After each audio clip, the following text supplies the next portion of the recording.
Between starting the first PhD and finishing it, I was diagnosed with generalized anxiety disorder.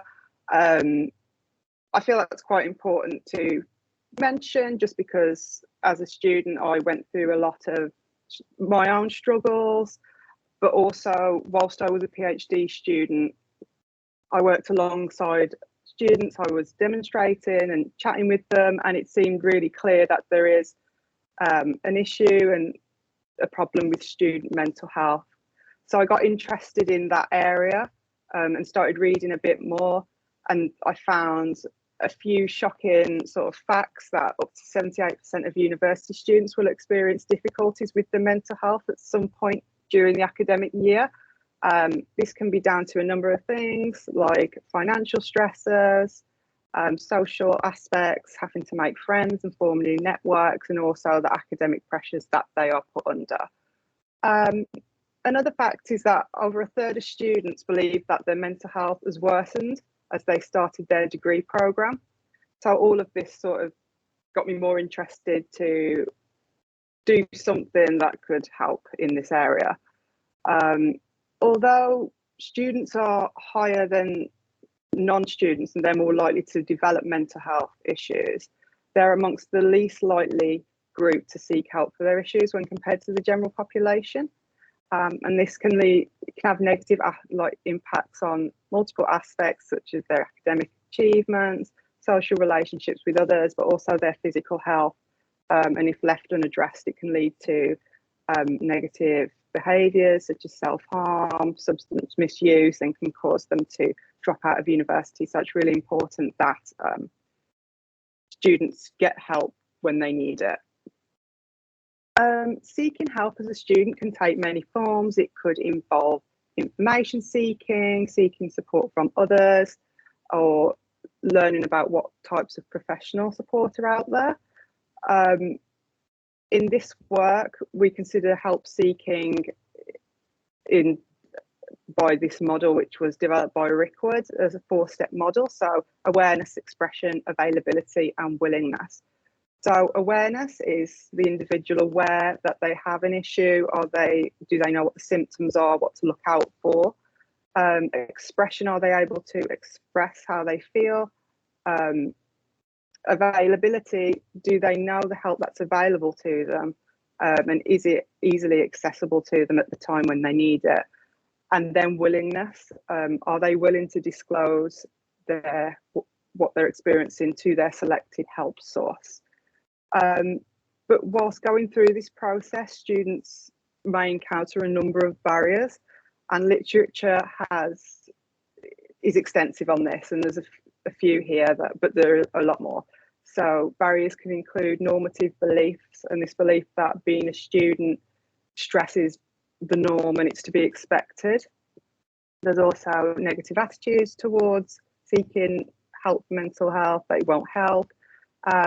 Some students' current mental state may make it difficult for them to seek the help that they need, but there's also a lot about stigma present in the university environment, talking about mental health in general. And this may lead to people being in denial that they have issues. Others may lack the knowledge to be able to identify when they need help and to know where to go to get it. So a concept that's been linked with help-seeking behaviours is the idea of mental health literacy. And this is the knowledge and beliefs about mental disorders which aid their recognition, management, or prevention. So it's basically the how to obtain but also maintain positive mental health. And studies have shown that students with higher levels of mental health literacy are more likely to go and seek help when they need it. Mental health literacy comprises of a few attributes which address recognising mental health problems, a knowledge of factors that relate to mental health. This can be the risks of developing it, where the information that's available, where to go to get professional help or methods of self-help, and C, addressing the attitudes around mental illness. So going back to the stigma that I mentioned earlier. University students in the UK, studies have shown that they lack a sufficient level of mental health literacy. especially when it comes to recognising the symptoms of mental health disorders. And having a low level of mental health literacy can lead to students not seeking help because they either believe that their problems aren't bad enough to warrant help, or they may have misbeliefs that help won't be useful to them, so they'll stay away. Currently, when it comes to mental health literature, students signed up to a lottery that they didn't want to be a part of, where some universities are really good at providing mental health information to encourage students to increase their mental health literacy, but other universities don't have the facilities available. But thinking about it, surely all students should have access to the same resources to be able to increase their mental health literacy and become empowered in that way. So this research addresses the calls for mental health literacy to be better integrated into all students' lives by utilising social media as a platform for this. So I hope to co-produce with students a social media-based intervention, which will hopefully provide information to them that's useful and will empower them to increase their knowledge around mental health. And by increasing their mental health literacy, have an effect on their help-seeking behaviours, that they'll feel more comfortable to seek help if they ever need it. I thought social media was quite interesting because it currently plays a large role in students' daily lives. I read somewhere recently that students spend up to 5 hours a day scrolling through their social medias, which I think is quite fascinating. But it just presents a great opportunity, I think, to present this type of information in a way that's easily accessible for all students. There has been some work in this area, which has been quite positive. So a stat here, just 85% of people have expressed an interest in accessing mental health information through social media. Studies have shown that students already use social media to share knowledge outside of the university environment. And researchers are currently encouraging the use of social media as a method of delivering health information for physical health. So it's looking promising. Whilst developing this intervention, I am going to follow the behaviour change wheel framework. Just a quick overview of that. These are the sort of main steps. So it'd be identifying what the target behaviour that we're trying to change, which will be increasing help-seeking behaviours. The next step, it'll be what it'll take to bring about the desired change. So to do this, you'd need to conduct a behavioural diagnosis, try and understand students' current help-seeking behaviours in context, what the barriers or the enablers are to this. And then once you understand that, you can go on to think about the broad intervention approaches that might be relevant. This will be thinking about the functions. So maybe, for example, persuasion, incentives, modelling, which kind of functions work best in this context. And then after that, you'll break it down more into the intervention and what specific components it should have. So this could refer to the material in the social media, what type of social media, and the specifics in that sense. For this research, I'm really keen to use co-production. I think it's a great thing. I read the Student Minds Guide and I found it really helpful. And I've just put the definition provided in that guide here. So it's the treatment of service users and service providers as equal stakeholders to develop and create solutions.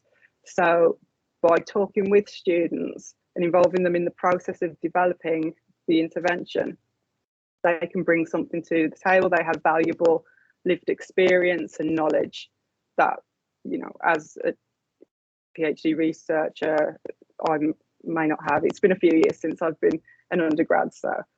But co-production can be beneficial in the fact that it will ensure that the intervention developed is appropriate and the material is appropriate, but also sensitive to individuals, cultures and backgrounds.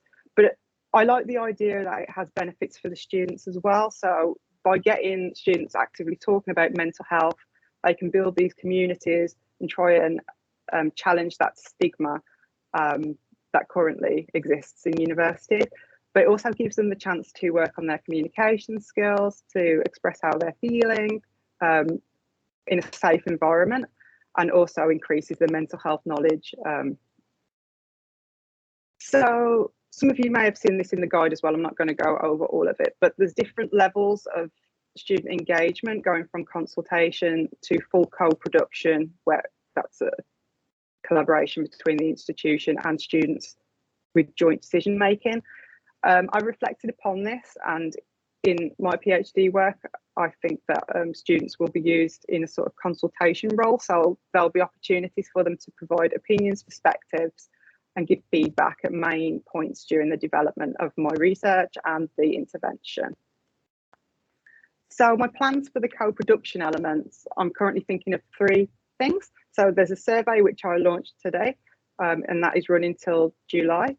There's help-seeking workshops later this year, and there are development focus groups next year. I'll quickly go through each one and what the sort of aims and the methods are that I'm thinking. So the survey is to obtain a complete overview of students' current help-seeking behaviours, to do that behavioural diagnosis and try and identify any barriers that they currently face. So the participants for that would be UK undergraduate students, and that would be it is a large-scale online survey, and it will ask them about their mental health literacy levels, their help-seeking behaviours, but also preferred sources. And it will look at how they progress through the help-seeking model that I talked about earlier by Rickwoods. And hopefully this will provide a good sort of overview and understanding of the behaviours to start developing the intervention, considering. So the second later this year is the help-seeking workshops, and the aim of these is to further understand help-seeking behaviours. So the survey is quite quantitative, and by having this qualitative element, hopefully it will help to explain some of the results in the survey. And once again, this is for UK undergraduate students. It will compose of 3 weekly interactive online workshops with students, and each week we'll look at a different thing. So the first one will explore help seeking in general, the processes, explore what barriers exist and why they exist. The second week we will look at mental health literacy, what it is, how to obtain it, and why it's important. And then the third week, hopefully, we'll look at help seeking through social media. So this will involve where to go on social media, and also questioning the reliability of social media sources and having a discussion about that. In addition to the aims, I'm hoping that this will be quite beneficial for the students that take part, and that the information they gain will be really helpful to them and make them think about any barriers that they currently face and challenge those. And then thirdly, this is quite far ahead, so it's not set in stone, this bit, so any feedback would be greatly appreciated. So I'm looking at doing development focus groups, and these will take part with multiple stakeholders, so students, university staff and researchers in the area of student mental health. And the aim of these is to allow stakeholders to give feedback and shape the intervention development. So whilst developing the intervention, I'm hoping to conduct multiple focus groups and give them the opportunity to give feedback and shape the direction of things like the intervention, behavioural change techniques, social media functions that it may want to use, but also the material presented during the intervention, and ensuring that any material is accessible and sensitive and not offensive in any way to anyone, and ensuring diversity in that aspect. So just to finish, some of the future challenges that I've been thinking about as a PhD student trying to carry out co-production. The first one, the main one, is limited resources with regards to time or money. Both are very limited. So how do you sort of know how to navigate that? Any feedback would be great. Reaching out to students, I'm anxious about getting the opportunities out there for students to take part in it. But not just that, how do you access students that this sort of intervention will be aimed at? Because they tend to be I don't know, they tend to be quite, not shy, but introverted in a way, if you get what I mean. The third one is, how do you ensure representation from a diverse range of student stakeholders? Working with multiple stakeholders. So if you have a focus group with students, or you have a focus group with staff, how do you weigh that up and decide, is one voice more important than the other? Or I don't know what quite sure to do with that. And then finally, looking after you as the researcher. Personally, maybe due to my own lived experience in the area, when I talk to students and hear their stories, it can be a bit triggering, and it can so how do you sort of manage that as a PhD student? And if there's any things out there that would help with that, that would be really great. So yeah, that's just a quick overview. I'm running the survey at the moment. This is just the advert, but follow me on Twitter if you have any questions or want to have a chat. That would be great, and I've just popped my email address on there as well. So yeah.